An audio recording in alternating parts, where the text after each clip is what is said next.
Good morning, and welcome to Seize the Day. I'm glad that you guys are waking up and tuning in. Today is Friday, January the 30th, and we have another opportunity to spend this morning together.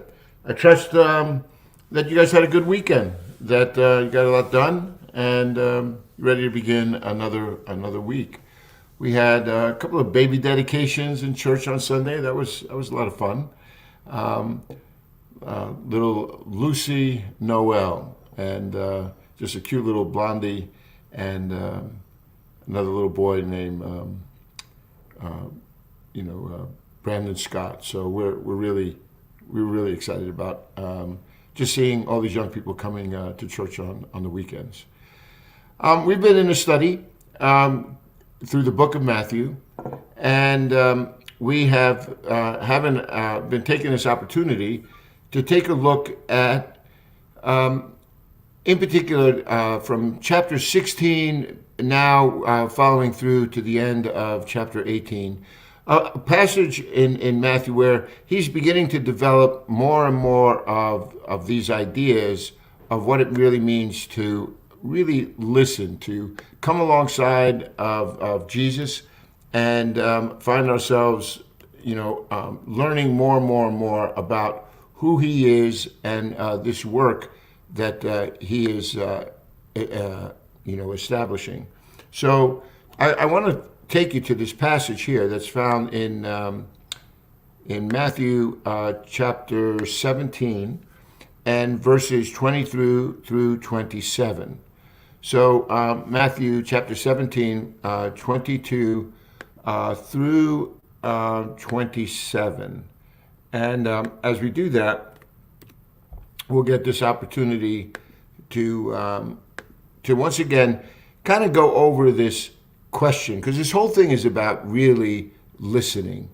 When you're following along in our story, we've been challenged to consider this life and mission of Jesus, right? We've been called to direct our attention from ourselves to this kingdom of heaven, to help us form a solid foundation in which to build a life. And all through these passages, we've been exposed then to something about Jesus, something about his mission, and being asked now to appropriate that into our life. And the disciples reached a point in the middle of verse 16 where Jesus asked them, he says, look, who do you say that I am? And we've taken a look at that passage. Peter, speaking for the disciples there, acknowledges that Jesus is the Messiah, that he is the Son of the living God. But now what does that mean? And then consequently, if not only what it means, but what is that?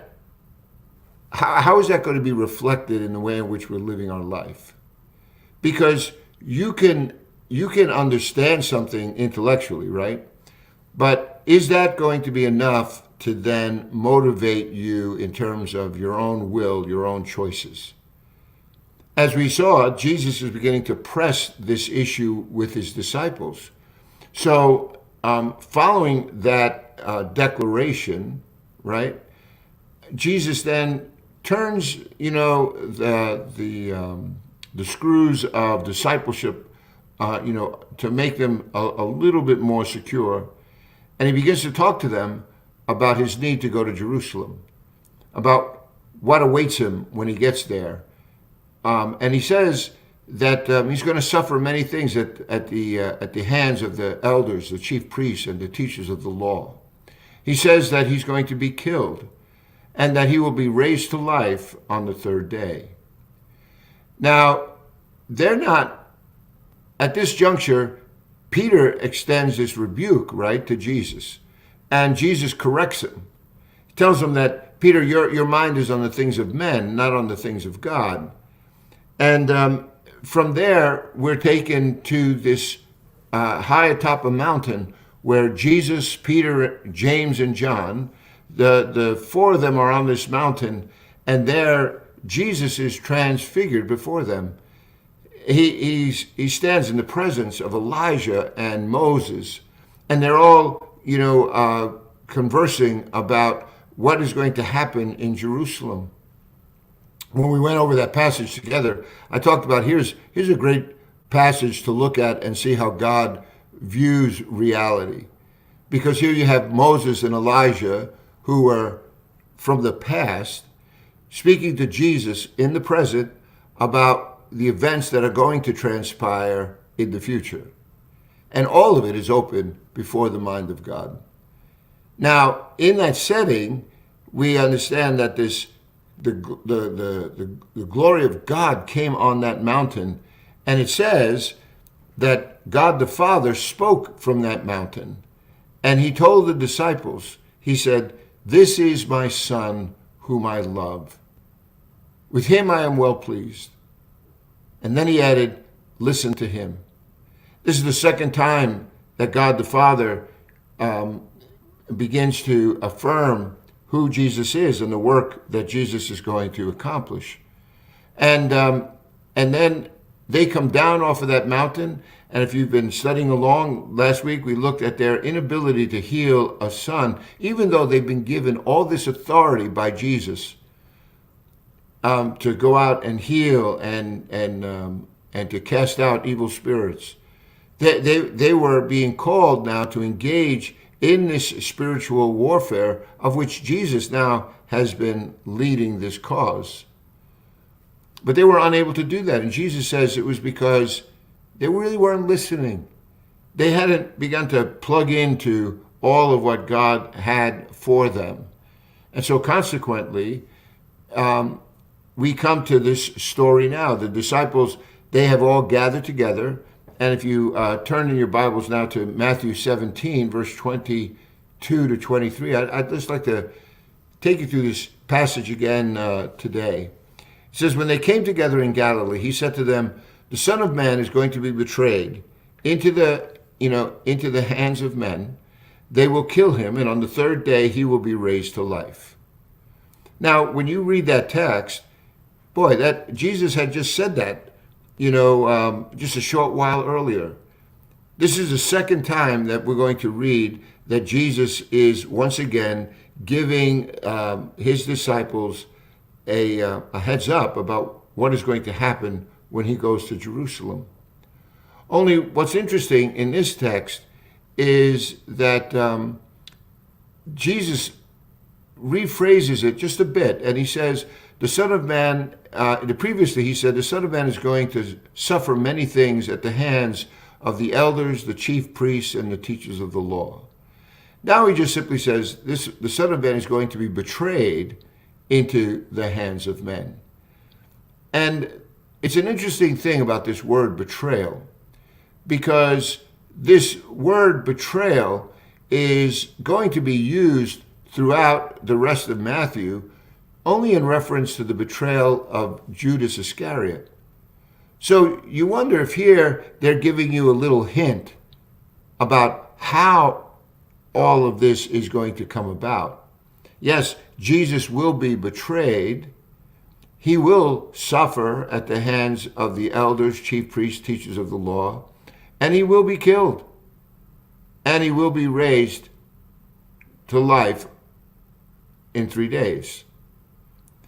Do you notice that there, in both of these situations where Jesus talks about what is awaiting him, there is always the inclusion of a resurrection.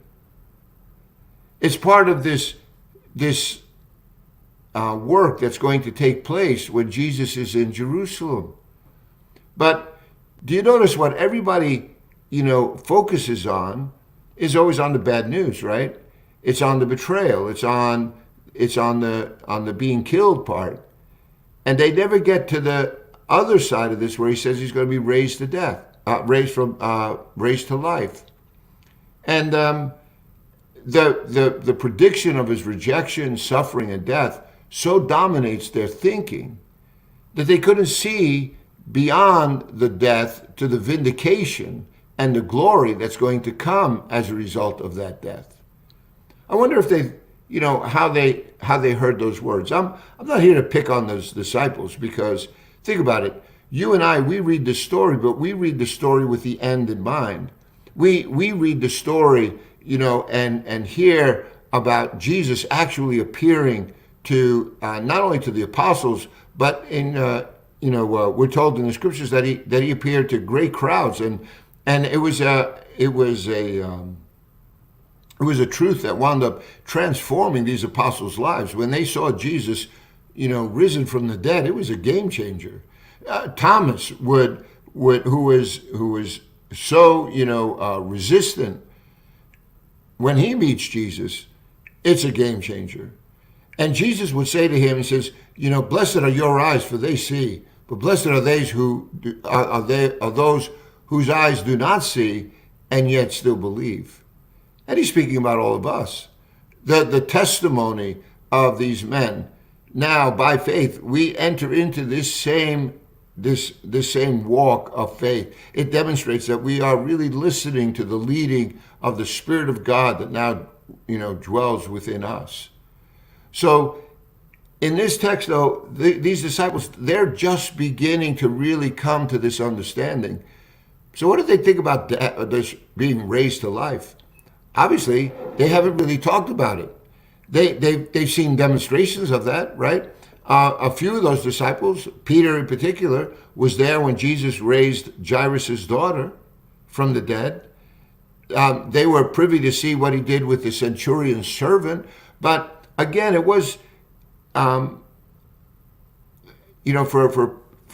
Peter, maybe a little different, because he was there when Jairus, his daughter, was raised. But there's always something that's still hard for them to get their heads around and understand, that this Messiah, this Son of the living God, of whom the Father had just said, listen to him. Like, what does that listening really mean? And why should we listen to him? This story is going to go on now, but you notice before we move on here, around verse 23, notice that this time the disciples, they're not rebuking Jesus, but it says they're filled with grief. They're overcome. What Jesus is saying to them doesn't fit into what they understood would be the repercussions of what it means to be the Messiah. Their idea of a Messiah was going to be to emancipate, right? To set them free, to remove the oppression that they were feeling by Rome, to bring restoration back again to Israel and give them its prominence. All that kind of nationalistic kind of thinking is what is going on in their heads, never realizing that this kingdom that would be restored was not going to be on earth, it was going to be in heaven. This kingdom of heaven that God was now about to inaugurate through his Son and bring to fruition when Jesus returns, that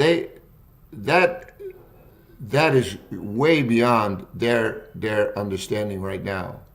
So even though Jesus is telling them what's going to happen, instead of giving them a sense of hope, it fills them with dread.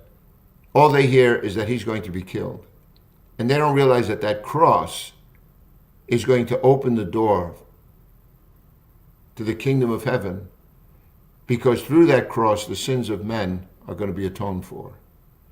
And his resurrection is going to provide us with all the hope that we need throughout this life, because Jesus himself will say, right, I am the resurrection and the life. He who believes in me, though he were dead, yet shall he live. And so this idea of resurrection is going to be manifested in numerous ways in the ministry of Jesus. But here he is depositing those thoughts in their minds, and all of which to give them more confidence that the one that they're following is able to do exactly what he says he's going to do. But then we have a twist in this story. Look at verse 24. Verse 24 says, Jesus and his disciples arrived in Capernaum. The collectors of the 2 drachma tax came to Peter and asked, "Doesn't your teacher pay the temple tax?" And Peter replies, "Yes, he does."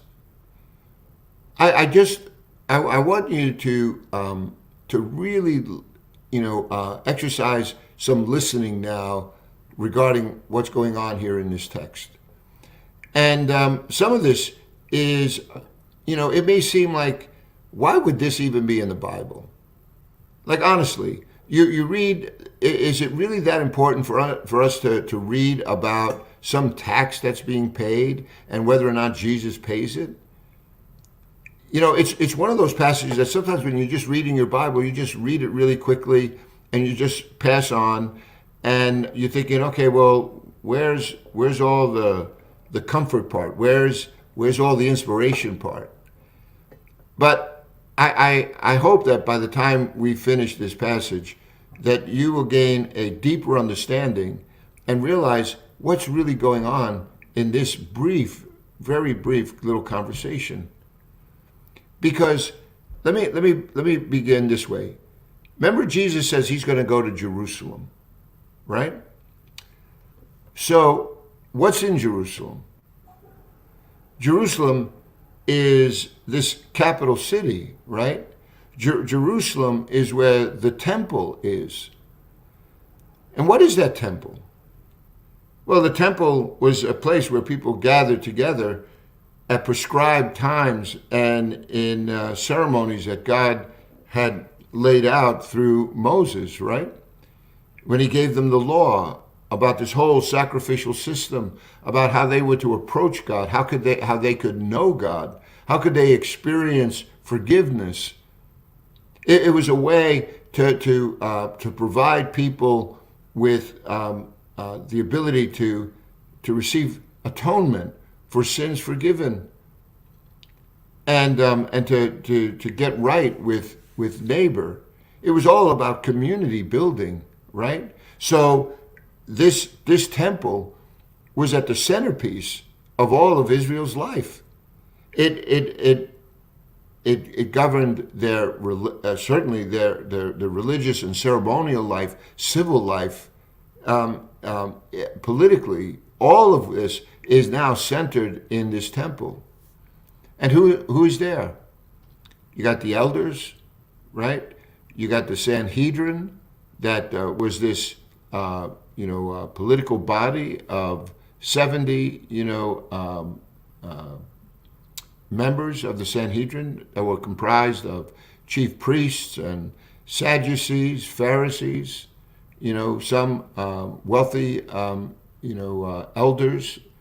Joseph of Arimathea, for instance, was one, and he gave a tomb for Jesus to be buried in.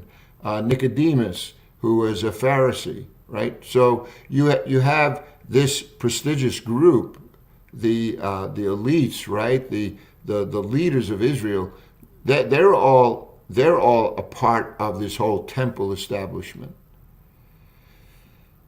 So why am I bringing this up? Because Jesus says he's going to go to Jerusalem and he's going to suffer at the hands of whom?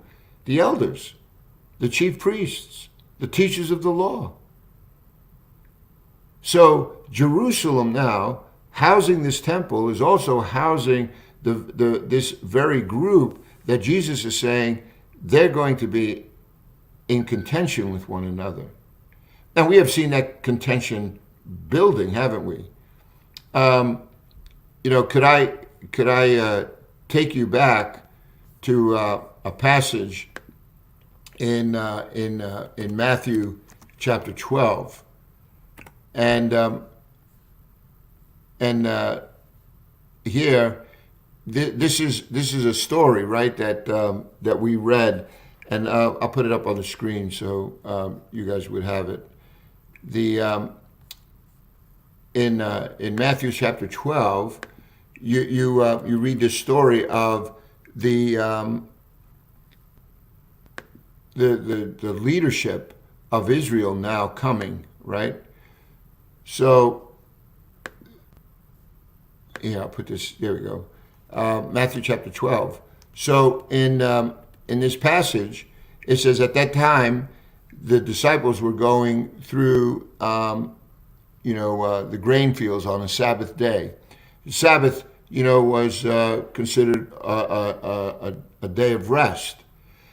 The Pharisees have so begun to put so many traditions and regulations surrounding the Sabbath that they considered to light a candle was considered to be work. And it became ridiculous. So Jesus and his disciples are going through the grain fields and they're picking grain and eating. The Pharisees saw this and they said to Jesus, look, your disciples are doing what is unlawful on the Sabbath day. And Jesus takes them on. And he says to them, haven't you read what David did when he and his companions were hungry? He entered the house of God, and he and his companions ate the consecrated bread, which was not lawful for them to do, but only for the priests. Right? So he looks at Old Testament, examples where these men ate consecrated bread on the Sabbath day. And then he goes on and he says, or haven't you read in the law on the Sabbath the priests in the temple desecrate the day and yet are innocent?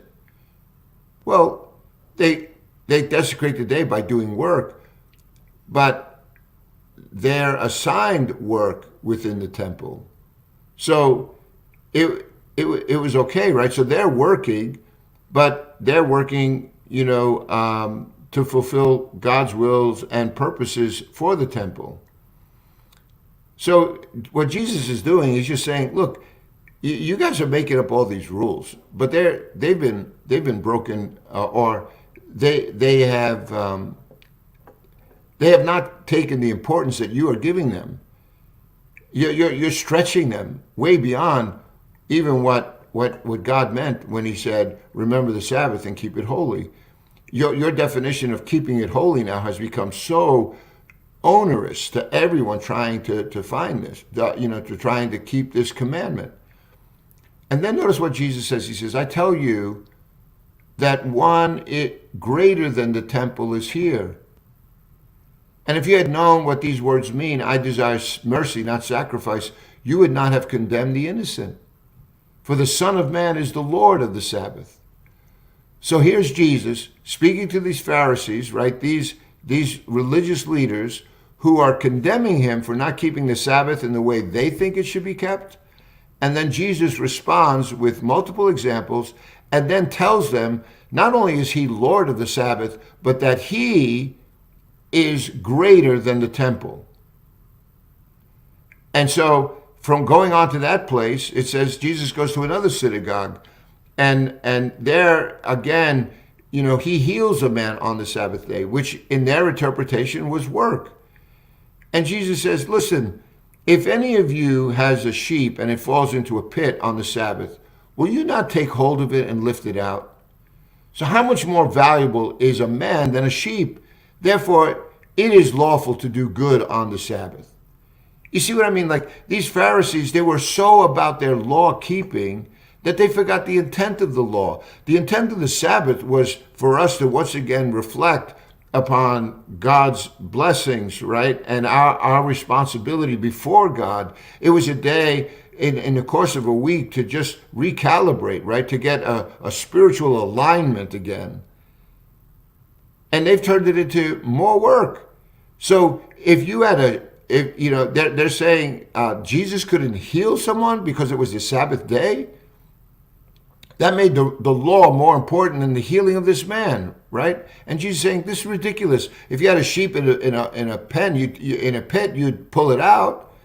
And here's a man who's suffering and you're not going to do anything about it when you have the opportunity. And so Jesus heals the man. And then it says in verse 14 of chapter 12, the Pharisees went out and plotted how they might what? Kill Jesus. You see that? And why? Because, see, Jesus is always taking them on. And so here in this one passage in Matthew chapter 12, Jesus is saying, not only is he Lord over the Sabbath, in other words, he's putting himself on the level of God who gave the commandment. But he's telling them that they're interpreting it all wrong. And that the truth is, he is greater than this temple that they seem to be showing all this allegiance to. In other words, they got it desperately wrong. And so when these collectors of the 2 drachma tax come to Peter and ask, doesn't your teacher pay the temple tax? I want you to notice a couple of things here. First of all, the collectors of the 2 drachma tax, that 2 drachma tax was meant for the upkeep of the temple. It was used to pay for all those who worked in that environment, and it also paid for all of the upkeep. It was a tremendous undertaking. The temple was a huge, space that and buildings that needed, I'm sure, constant maintenance. It's kind of like paying taxes, in your state government, and you're paying for your city hall and everything that goes on there, right? The employees, facilities, all the resources they need to conduct civil business. That's taken out of our tax monies, right? Well, this was a tax that was collected for the temple. But they don't come and they say, do you have the temple tax? They say, doesn't your teacher pay the temple tax? See, they have heard, no doubt, this kind of altercation that's been taking place between Jesus and his disciples. They have heard that there is this antagonism that's taking place with those leaders, with the leadership in Jerusalem. How that is heated up to the point where now they see Jesus as such a threat that they have to get rid of him. So they're not just asking, do you have the money for the tax? They're asking whether or not Jesus believes in paying that tax. Doesn't your teacher pay the tax? Which is saying what? That he is submitting himself to this rulership and leadership and all that they are representing. And Jesus has already demonstrated that he's been at odds with them. So how does Jesus answer that question? Because, see, that is a much different question than, do you have the tax? Well, our time is up for today, but I'd love to continue this conversation with you tomorrow, because the answer to that question, I think, will only help to solidify your commitment, not only to who Jesus is, but your commitment to really listen, to put into practice the teachings that Jesus is giving us. So I appreciate you guys coming and being a part of this morning study. Think about that. What's really going on behind that question? And then just read the next verse or two and try to think about what Jesus in his answer is really saying. And we'll spend some more time again tomorrow. Well, you wake up, go out, seize the day, and as always, remember that God is good all the time. Remember to share these devotionals with friends, and Lord willing, we'll spend some more time again tomorrow. So God bless, my friends. Looking forward to spending more time with you. God bless.